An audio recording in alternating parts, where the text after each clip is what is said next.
the message. So again, if you're new here, or if you've been on just an amazing series of vacations for the last few months, you may not be aware that we have been in a series called the Psalms of Ascent. Psalms of Ascent. The Psalms of Ascent are a group of psalms that basically were used as worship or sung as part of a pilgrimage, a yearly pilgrimage to Jerusalem.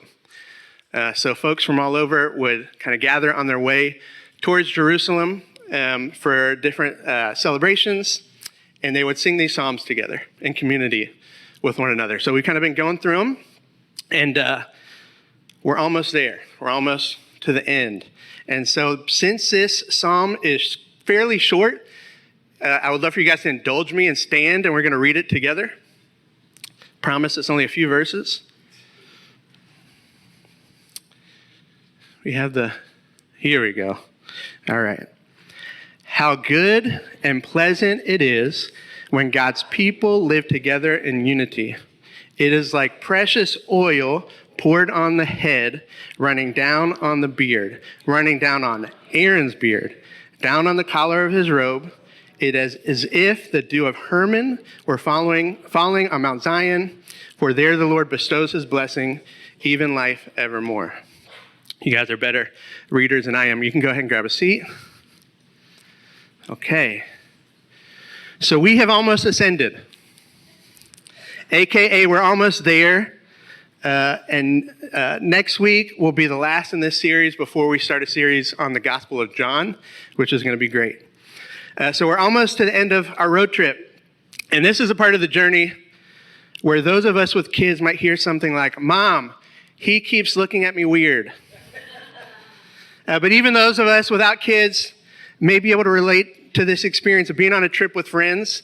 Years ago, pre-kids, pre-marriage, so many years ago, I went on a trip to Italy with one of my best friends, Steve, and it was one of the best trips. So much pizza, so much gelato, but at the end of that trip, we pretty much weren't speaking to each other. And I think it's because I made Steve do all the translating.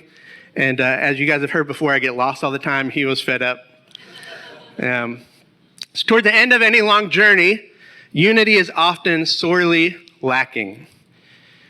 And unity is going to be the focus of today's message.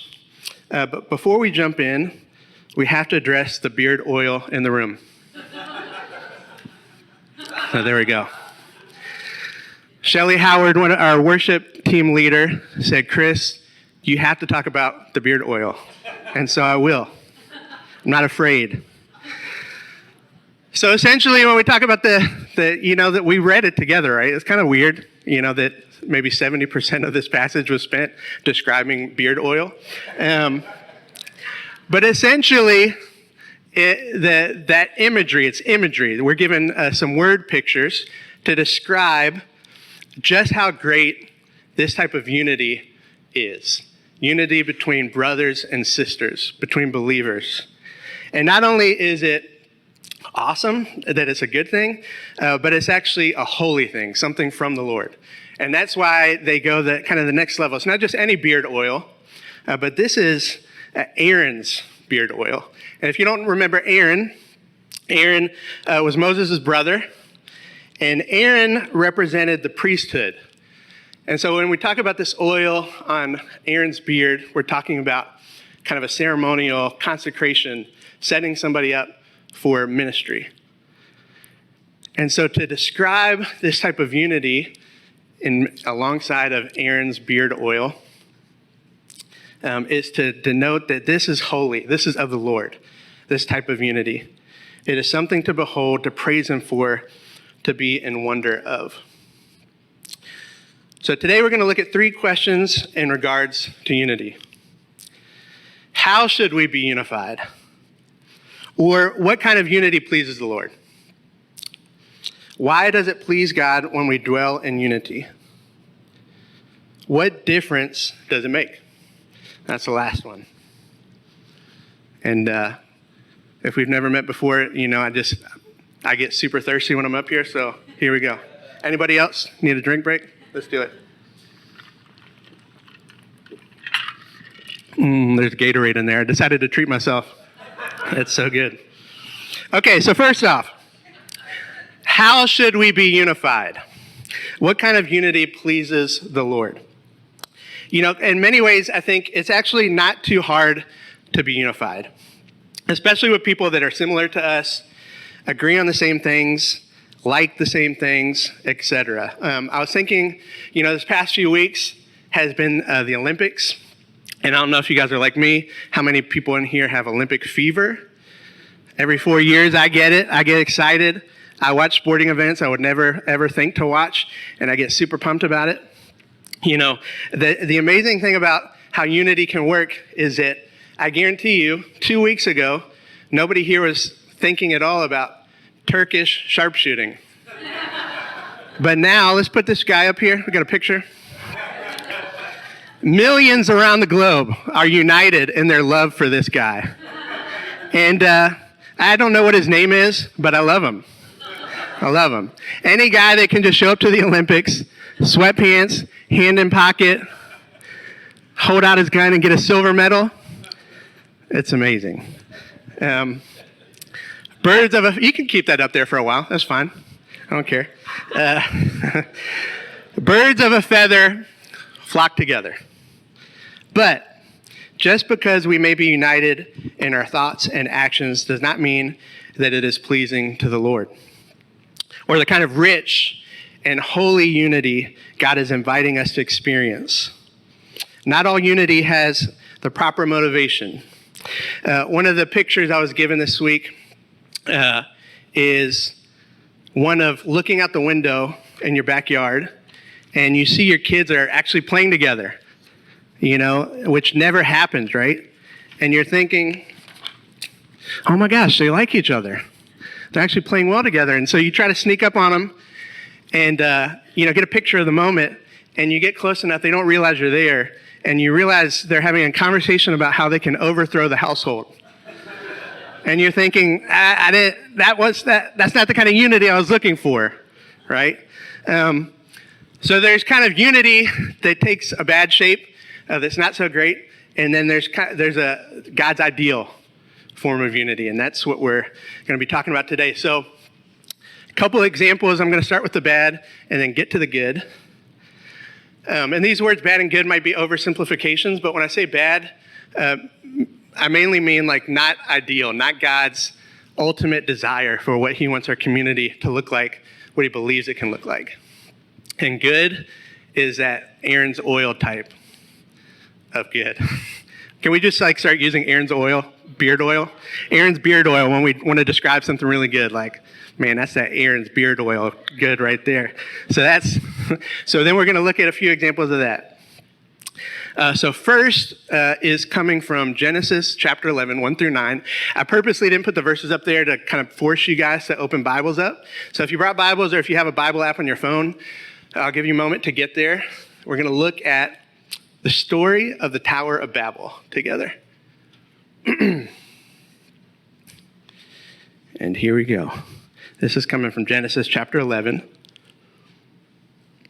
It says this: Now the whole world had one language and a common speech. As people moved eastward, they found a plain in Shinar and settled there. And they said to each other, "Come, let's make bricks and bake them thoroughly." And they used brick instead of stone and tar for mortar. Then they said, "Come, let us build ourselves a city with a tower that reaches to the heavens, so that we may make a name for ourselves. Otherwise, we will be scattered over the face of the whole earth." But the Lord came down to see the city and the tower the people were building. And the Lord said, "If as one people speaking the same language they have begun to do this, then nothing they plan to do will be impossible for them. Come, let us go down and confuse their language, so they will not understand each other." So the Lord scattered them from there over all the earth, and they stopped building the city, and that is why it is called Babel, because the Lord confused their language, confused the language of the whole world. From there the Lord scattered them over the face of the whole earth. Okay, So they said, let's do this thing so that we won't be scattered. And the Lord said, hold up, essentially. So the brick, we can kind of gloss over this brick, but the brick for them was this new technology. Hadn't existed before. They discovered the brick. The brick was like the iPhone for them. And they thought, man, this is all we need. We got bricks now. With these bricks, we are unstoppable. I was listening to a podcast this week, the BEMA podcast, B-E-M-A. If you'd like to check that out, it's pretty great. And the specific teaching on the story of Babel. And this quote from the podcast I thought was really good. He says, this is not, so when the Lord scatters them at the end of the story, the quote was, this is not a punishment from God. He doesn't curse them here, but it's as if God is teaching them in order to not be completely self-absorbed, you will need to learn to work with people not like you. He has not so much slapped our hands as he has given us a new redemptive project that will cause us to become a people that grow into the type of humanity that bears his image. A selfless group of people that know how to control their own desires, who can trust in God's story.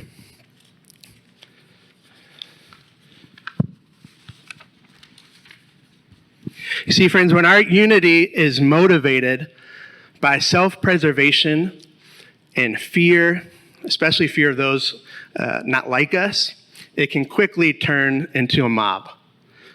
And so that's our next example. This is coming from Matthew 27, verses 20 through 26. So this is kind of what being unified at its worst can look like. So this is an account right after Jesus is arrested, and he goes before the governor, Pontius Pilate. And here's what we read, starting at verse 20. It says, but the chief priest and the elders persuaded the crowd. Okay, so again, we have a crowd that is unified. And to ask for Barabbas and to have Jesus executed. Which of the two do you want me to release to you? Asked the governor. Barabbas, they answered. What shall I do then with Jesus, who is called the Messiah? Pilate asked. They all answered, crucify him. Why? What crime has he committed? Asked Pilate. But they shouted all the louder in unison, crucify him. And when Pilate saw that he was getting nowhere, but then instead an uproar was starting, he took water and washed his hands in front of the crowd. I am innocent of this man's blood, he said. It is your responsibility. All the people answered, his blood is on us and our children. Then he released Barabbas to them, but he had Jesus flogged and handed him over to be crucified. So what can we learn from these stories about the type of unity that pleases the Lord? What does God have in mind? Well, for starters, we can look at the type of the team of disciples that Jesus assembles. And we get a few accounts of this in the Gospels. But essentially, Jesus, we learn, let me find my place here. Jesus. Okay. All right, here we go. All right, so Jesus, we learn, has about 3 years of active ministry on earth. And in that 3 years, the type of group that he puts together, it's a mix of poor, rich, unschooled fishermen, highly educated, friends, brothers, enemies, legalist followers of the law, and traitors, men and women, different cultures, and different political views. This is a group he decides to put together. And later, this is what he says about this group. He says in John 13, by this, everyone will know that you are my disciples if you love one another. It's like the world is going to look at this group and say, if they can love one another, then there must be something different about them. They must know Jesus. See, it's easy to unify, especially when it's for our direct benefit. But to be in community with others that are very different than you, to lay down your life for another because Jesus asked you to, well, only God can make that happen. And that's why we're encouraged in this psalm to appreciate just how good and sacred it is. One more example of God's ideal community that kind of blew my mind, honestly, after reading the story of the Tower of Babel. And this comes from Acts chapter 2, verses 1 through 12. So again, if you want to go to Acts chapter 2, I think it'd be awesome if we read this together, not out loud this time, but just follow along with me. So think about the Tower of Babel, and then think about what we're about to read. So it says, when the day of Pentecost came, they were all together in one place. Suddenly, a sound like the blowing of a violent wind came from heaven and filled the whole house where they were sitting. They saw what seemed to be tongues of fire that separated and came to rest on each of them. All of them were filled with the Holy Spirit and began to speak in other tongues as the Spirit enabled them. Now there were staying in Jerusalem God-fearing Jews from every nation under heaven.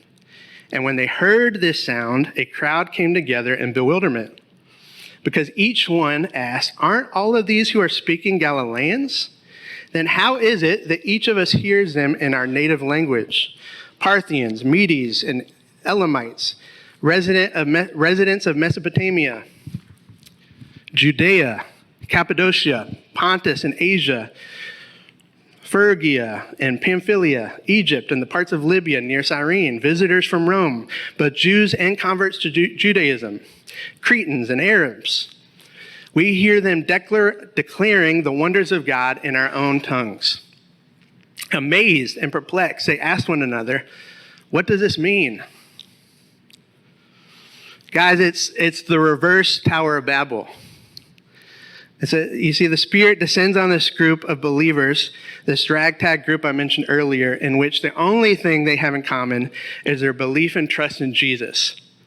And he gives them the ability to speak all these languages, and the people surrounding them from every tribe, every nation can understand what they are saying. And it goes on to say a few verses later that 3,000 people were added to their number that day.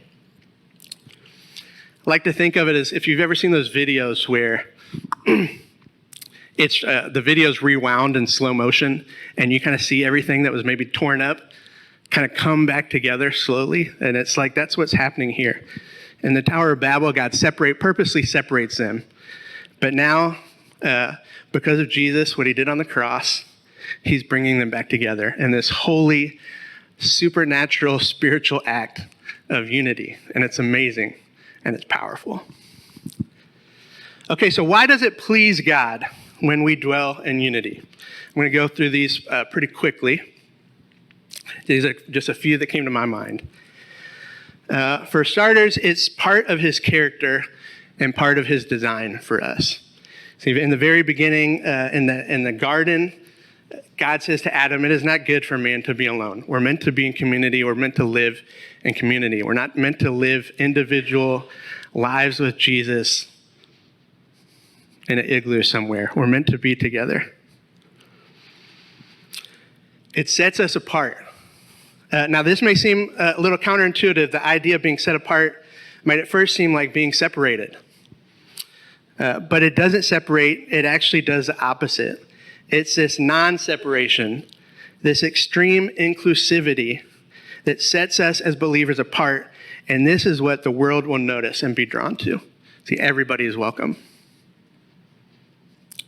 Because it is a gift from him to us. He's a good father, and he loves to give good gifts. It is not something we can contrive, build, manipulate, coerce, fabricate. It's only possible as a gift from above. It draws us nearer to him, to trusting him, worshiping him, and being on mission for him.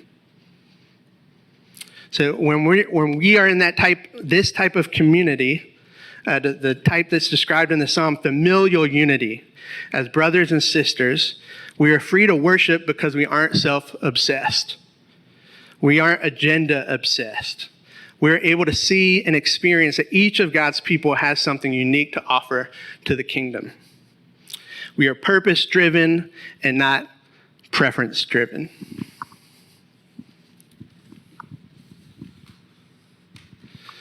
All right, so lastly, what difference does it make? Well, it makes a big difference, and I'm going to give you a few reasons. First, the world is watching. We may not realize it, we may not think about it much, but the world is watching to see, is there anything different about them, or do they bicker and complain and cause drama just like everybody else in the world? Why would I want to be part of that community, that unity, if it's just as hateful and full of drama as every other place?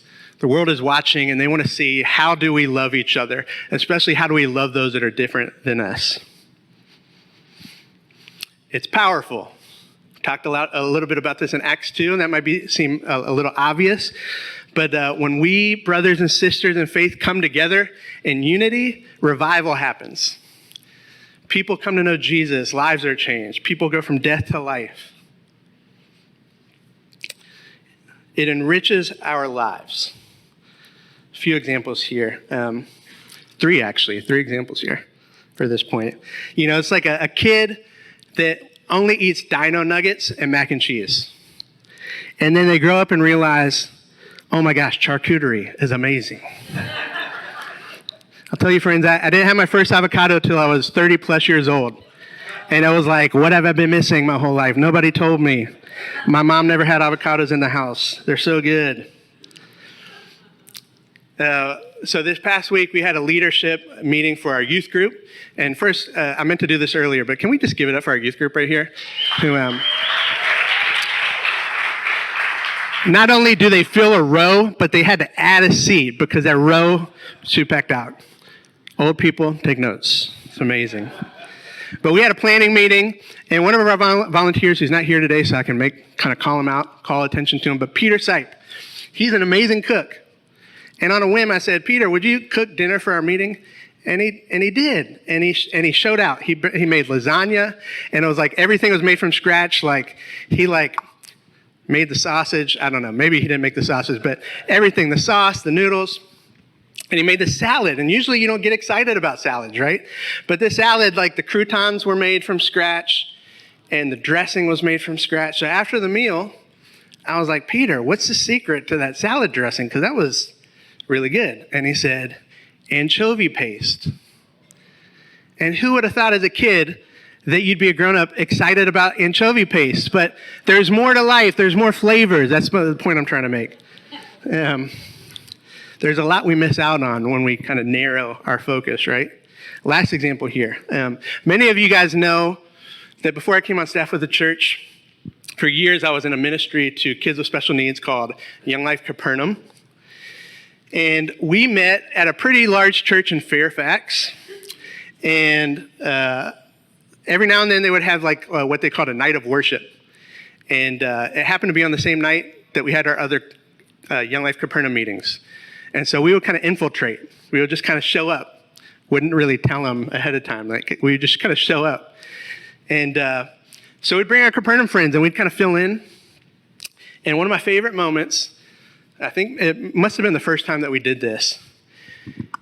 And the lead pastor sitting right up front, and I could tell because it's probably the same way I just felt before I came up here. He's trying to get his mind right. He's like, all right, I got to get ready to go up there and do my thing.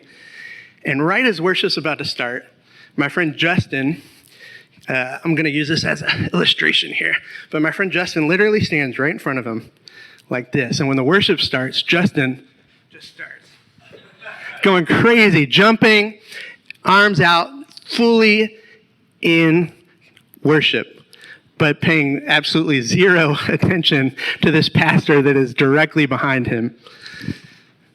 And I don't know if the pastor had an appreciation for Justin's complete lack of just social boundaries or spatial boundaries, physical boundaries. But I think we all learned to appreciate Justin's complete lack of regard for what people thought of him as he worshiped. See, Justin worshiped freely. He could care less what people thought of him as he went for it in worship. It was awesome. And I miss it. I'd love Justin to come here one Sunday and sit right in front of Christian, right?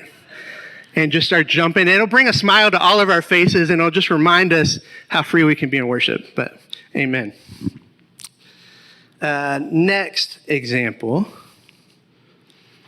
Again, I don't know if this is something we think a lot about, but it's something I thought about this week, is that we're going to spend a lot of time with each other. Like forever. Eternity. You can go to the next slide. Think maybe? Or wait, it's already, I don't know. Maybe this is the bonus one. Sorry. All right, you guys get a bonus. But we're going to spend eternity with each other. And so we have to spend this time while we're here on earth learning to get along with one another. Because it's not just going to be, again, just everybody in our specific church to get to heaven. It's going to be all kinds of different churches, all kinds of different cultures, all kinds of different thoughts. There's going to be the people we really love hanging out with. There's going to be some of the people that while we're on earth really annoyed us a lot. They're going to be there too. Forever. We're going to be together. And so we have to practice and be intentional about this kind of unity that we're being called to. And then lastly, because it pleases the Lord. If all these reasons weren't enough, the fact that when we experience and walk in this type of unity, that it brings a smile to Jesus' face, that it causes us to trust him, because again, like I said, it's hard, and this kind of community only happens when we trust him. So when we are walking in that, and he sees us intentionally go to be with somebody that's not like us, to bring them in, he loves it so much. And again, if none of those other reasons were worthwhile or worth noting, like that, just for that one alone, that it makes Jesus happy, we should do it. So as we come to a close, and I can invite the worship band to start coming up to the stage. One last verse I want to share with you guys that I was reflecting on as I thought about, again, just that picture of us in heaven one day, all of us together, and what it would be like worshiping. And it says this in Revelations 4:8. It says, we are told that in heaven, oh, wait, that's not the actual verse. Okay, I'm going to paraphrase here then. Okay, so essentially in that Revelations 4:8, we're given this picture of these four living creatures. And they're worshiping, like perpetually worshiping, eternally worshiping. And it says when they worship, they're constantly singing, holy, holy, holy is the Lord God Almighty, who was and is to come. And I imagine that we all are one day going to join them. And there's just going to be this chorus of people as far as I can possibly see and even further. Just all of us there together, worshiping the Lord and singing, holy, holy, holy is the Lord God Almighty. Let's pray. Lord Jesus, thank you so much for today. Thank you for this space where we get to gather together. And I pray that we would be a people unified to the fullest, unified by your grace, and that we would recognize that it would cause us to worship you as we look around and we just wonder at how it is that you brought these people together to be together and to be on mission together. Help us to just be intentional, to continue just reaching out and drawing people in, especially those that aren't like us, and to just that we would be able to experience the fullness of this community in you, Lord. Thank you, Jesus, and may we just continue to worship you in spirit and in truth together. Amen. Praise God, from whom all blessings flow. Praise him, for the wonders of his love. Praise God, from whom all blessings flow. Praise him,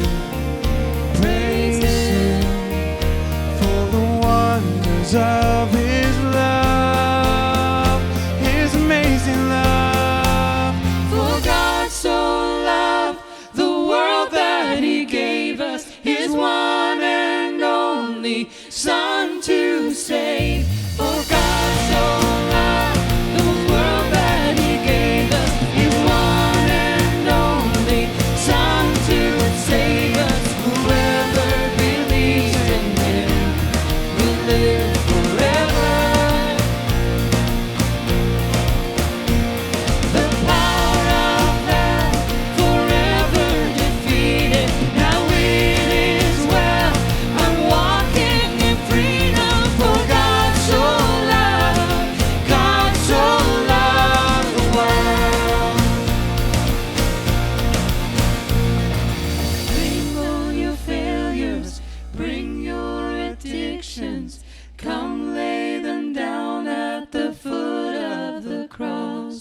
Jesus is waiting.